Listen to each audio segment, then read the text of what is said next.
¿Se ve bien la diapositiva? Sí, sale bien. Perfecto. Bueno, entonces, en la clase pasada, la del lunes, yo les había mandado a ustedes la clase sobre síndrome del túnel carpiano, tendinitis de Kervin, y también le había mandado sobre síndrome del desfiladero. No sé si pudieron ver esa clase ustedes.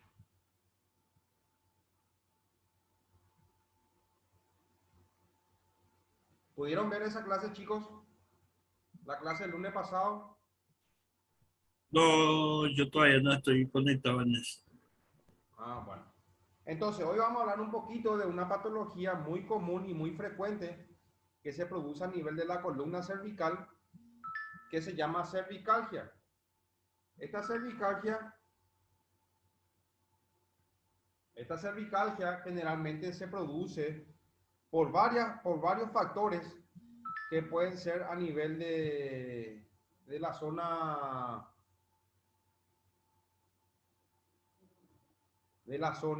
cervical, ¿sí? Por ejemplo, por una artropastía, por una contractura de los músculos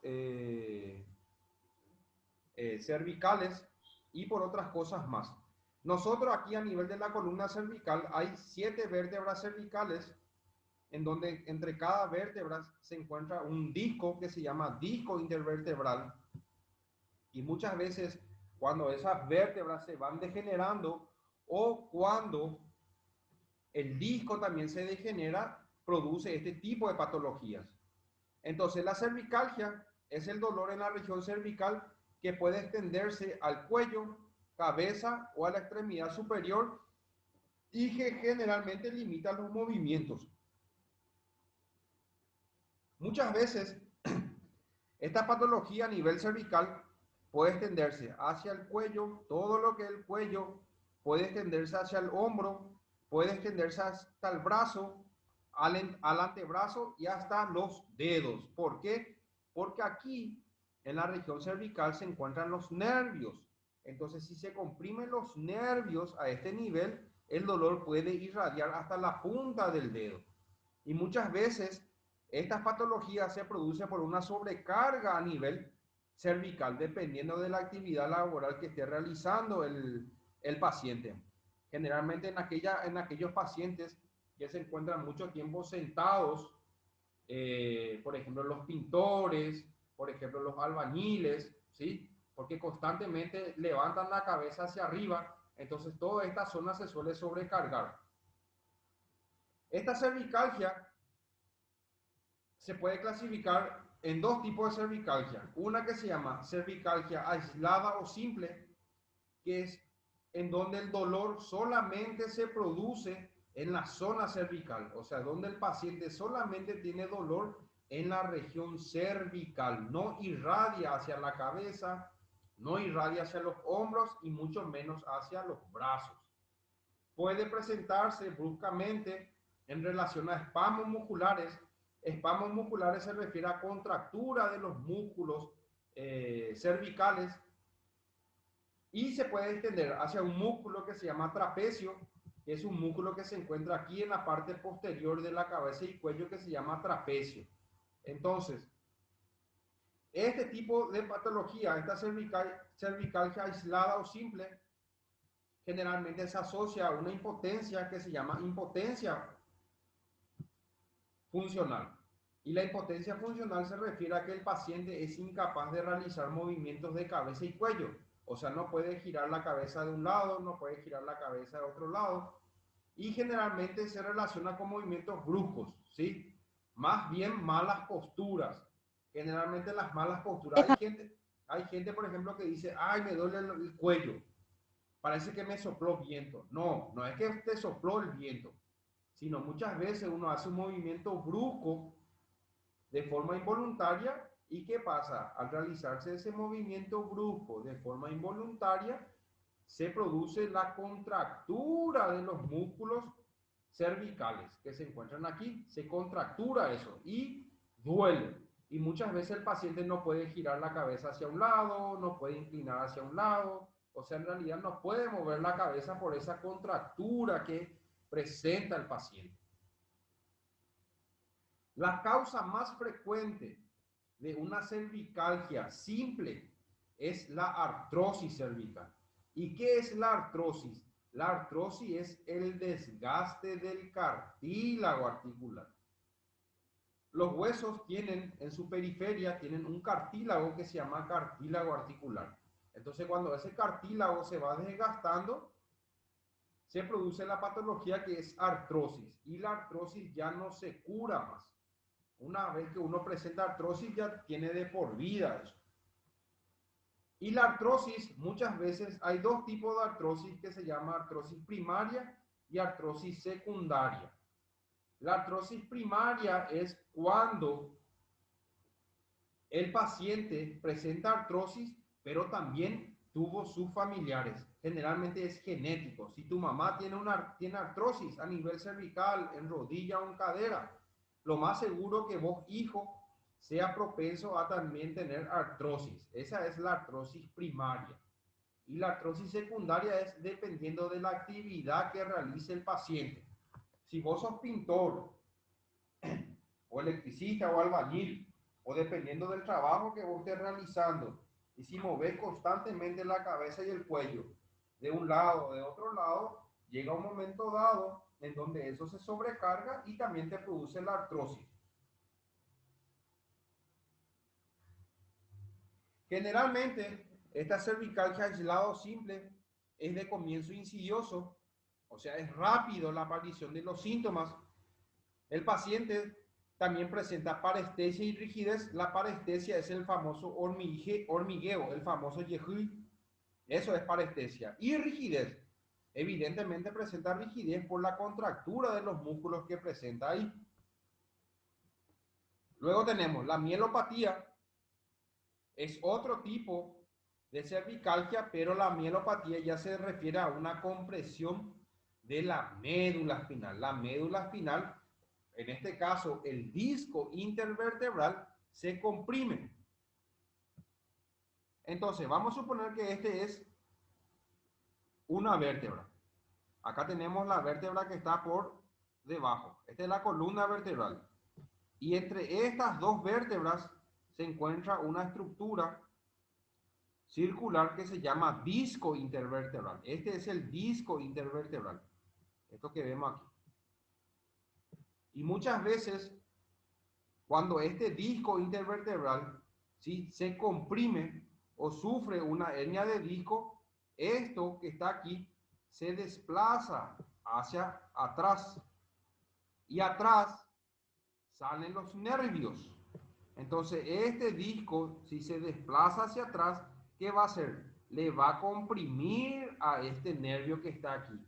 Y ahí se va a producir la mielopatía, que es una patología cervical, pero por una compresión del disco intervertebral que comprime el nervio a nivel del cuello.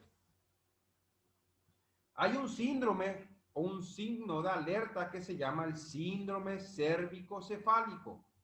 Es donde el paciente presenta dolor cervical que puede irradiarse a la región occipital, o sea, por detrás de la cabeza, ¿sí? En la parte frontal, por delante de la cabeza, el dolor puede irradiar. El dolor es un dolor opresivo, es como si fuera que te aprieta la cabeza. Y generalmente es más frecuente en mujeres. Y este síndrome cérvico-cefálico se asocia a múltiples síntomas. Por ejemplo, el paciente también puede presentar mareos, parestesia, que fue lo que le dije, el famoso hormigueo, artralgias, que son dolores a nivel muscular, epigastralgia y disfagia, que son problemas a nivel de la faringe, de la laringe, ¿sí? Y este síndrome cérvico-cefálico tiene que ser de alerta.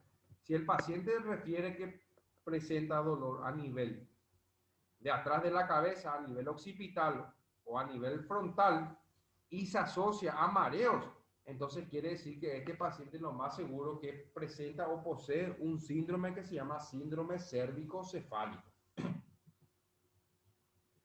Las radiculopatías, que fue que es lo mismo que la mielopatía, es cuando se produce una compresión del nervio causado por una hernia de disco. Estas son algunas patologías que pueden producir un tipo de cervicalgia. Tenemos el dolor cervical mecánico o dolor cervical inflamatorio. El dolor cervical mecánico, vamos a ver aquí, vamos a ver que el dolor mecánico, el dolor no es constante, no es que constantemente le duele al paciente. Y generalmente se produce el dolor cuando el paciente mueve la cabeza y el cuello. Si la cabeza y cuello no se mueve, el paciente no presenta o no refiere dolor. Mejora con el reposo, puede dificultar el inicio del sueño, pero no despierta al paciente. ¿Qué quiere decir eso? Que el paciente se acuesta a dormir y durante la madrugada le molesta, pero no le dificulta dormir. Luego vuelve a dormir nuevamente el paciente. Eso se llama dolor mecánico. ¿Y cuáles son las patologías que pueden producir este tipo de dolor mecánico? Por ejemplo, lesiones óseas, lesiones de los huesos, lesiones de los ligamentos, lesiones de los músculos, lesiones de la cápsula articular que se encuentran a nivel de la columna cervical. Eso puede producir un dolor mecánico. En cambio, el dolor inflamatorio es lo opuesto al mecánico. El dolor sí ya es constante. Todo el tiempo le duele al paciente, ya sea en reposo o en movimiento. Aumenta con los movimientos, o sea, cuanto más mueve el paciente, más dolor siente. No mejora con el reposo y despierta al paciente durante la noche. O sea, el paciente no puede dormir por el dolor que siente. ¿Y cuáles son las patologías que pueden producir un dolor inflamatorio? Inflamaciones articulares, infecciones o tumores. Entonces, la cervicalgia puede ser un dolor mecánico o puede ser inflamatorio. El mecánico, el dolor no es constante, pero en el inflamatorio es constante el dolor. En el mecánico se produce solamente cuando el paciente mueve la cabeza y el cuello. Y en el inflamatorio aumenta con los movimientos. O sea, cuanto más mueve, más le duele. En el mecánico no dificulta el sueño del paciente, pero en el inflamatorio sí dificulta el sueño del paciente. El mecánico mejora al reposar y con el inflamatorio empeora o no mejora con el reposo. Y acá tenemos algunas patologías que pueden también producir un dolor cervical inflamatorio, por ejemplo, artritis, fibromialgia, artritis, espondilitis, espondiloartropatías, o sea, son muchas patologías que se producen a nivel cervical, pero es de origen inflamatorio. Pueden ser infecciones, meningitis, osteomielitis, también pueden producir este tipo de lesión. ¿Cómo se diagnostica este tipo de patología? Se diagnostica haciendo una exploración que se llaman exploraciones o pruebas para evaluar este tipo de movimiento.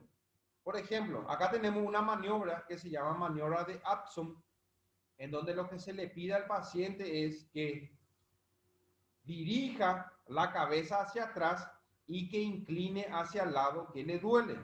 Y nosotros con este dedo que está aquí vamos a palpar el pulso que se llama pulso radial. Entonces, nosotros palpamos acá el pulso radial donde vamos a sentir como un latido de la arteria y le vamos a pedir al paciente que dirija la cabeza hacia atrás y de costado, hacia el lado que le duele. Va a ser positivo en el caso de que el paciente refiera dolor al realizar este movimiento y sobre todo cuando ya no se sienta el pulso del paciente a este nivel. La maniobra del ermite es pedirle al paciente que incline la cabeza hacia adelante, y al inclinar la cabeza hacia adelante, el paciente va a referir dolor a nivel cervical, o sea, se va a agravar el dolor. Luego tenemos otra prueba que se llama la prueba de compresión, en donde se le pide al paciente que se siente con la cabeza recta sin mover, y nosotros con estos dedos, con estas manos, comprimimos hacia abajo la cabeza y el cuello. Y si el paciente refiere dolor a este nivel, entonces también es positiva la prueba. Y luego tenemos la última maniobra, que es la maniobra de Spurling, en donde se le pide al paciente que dirija la cabeza hacia atrás. Y si al dirigir la cabeza hacia atrás el paciente refiere dolor, entonces también es positivo. ¿Alguna pregunta, chicos, hasta ahora? ¿Se está entendiendo bien? Pregúntenme.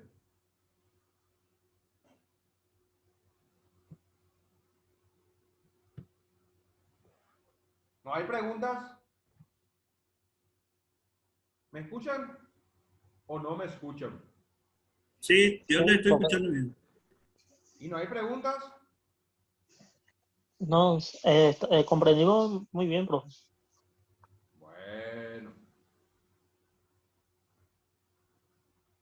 está bien.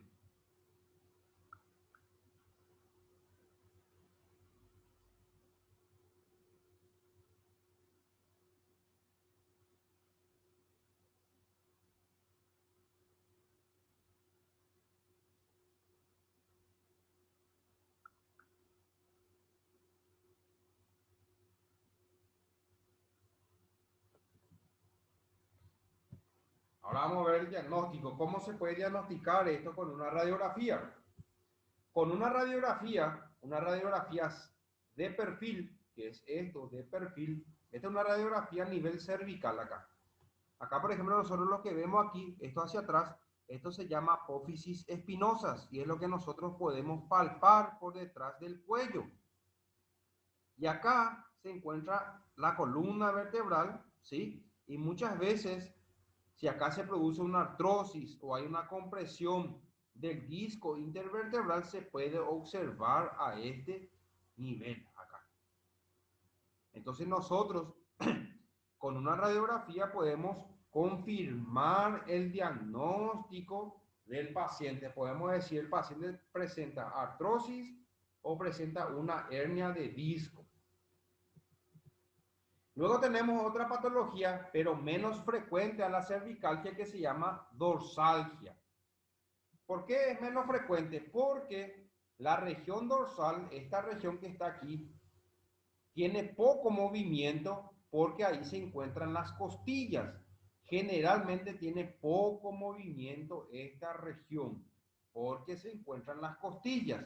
En cambio, a nivel de la cabeza y cuello, sí presenta o posee mayor movimiento esta zona. Entonces, la dorsalgia es menos frecuente que el dolor en región cervical y lumbar, pero es frecuente que exista justamente con esto. ¿Qué quiere decir? Que muchas veces una patología cervical, el dolor puede irradiar hacia aquí, hacia la zona dorsal, o muchas veces una patología a nivel lumbar, el dolor puede irradiar hacia la zona dorsal indistintamente. Es importante considerar que muchos dolores dorsales son referidos, es decir, son manifestaciones de patología existente en órganos torácicos y abdominales. Puede ser que el paciente tenga una patología a nivel abdominal, por ejemplo, una úlcera gástrica, un problema del músculo diafragma, ¿sí? Y el dolor irradia hacia la espalda alta, hacia esta región que está aquí. O puede ser que el paciente tenga problemas en las vías urinarias, una infección de los riñones o del hígado, y el dolor irradie hacia la zona de la espalda media acá, en la zona dorsal. La dorsalgia también se clasifica en mecánica e inflamatoria. Nosotros dijimos que el dolor mecánico no es constante, no despierta el sueño, mejora con el reposo, ¿sí? Y el dolor inflamatorio es lo opuesto, es constante, empeora o aumenta con los movimientos, no mejora el reposo, en el reposo y también despierta el sueño del paciente. Entonces, tanto la mecánica como las inflamatorias se debe. La mecánica, por ejemplo, puede ser por una fractura de una vértebra, una hernia del disco, ¿sí? Una escoliosis o una desviación de la columna, una cifosis, una escoliosis. Esas pueden ser patologías de origen mecánico. Y patologías de origen inflamatoria pueden ser, por ejemplo, fibromialgia, que son problemas o inflamación a nivel muscular, espondiloartrosis o una hernia de disco, espondilitis, que es una patología en donde las vértebras se unen o se fusionan, osteoporosis, también son enfermedades inflamatorias. Dorsalgia referida, que fue lo que les dije hace rato, puede ser que el paciente tenga enfermedades abdominales, en la vesícula biliar, en el páncreas, úlcera en el estómago, problemas en el corazón, pericarditis, un problema en la aorta, aneurisma de aorta, herpes, que es un problema infeccioso, y todas esas patologías pueden irradiar hacia la espalda del paciente, ¿sí? Hacia la espalda del paciente. Acá, por ejemplo, nosotros podemos observar esto que vemos aquí. Este es la columna vertebral. Estos son los cuerpos vertebrales. Esto que está aquí se llaman cuerpos vertebrales. Y entre este cuerpo vertebral y este otro cuerpo vertebral, aquí se encuentra el disco intervertebral acá. Y acá podemos observar que acá, por ejemplo, el espacio se encuentra bien. Hay un buen espacio acá. Pero acá ese espacio ya no está más correcto. Esto que está aquí. ¿Alguna pregunta, chicos?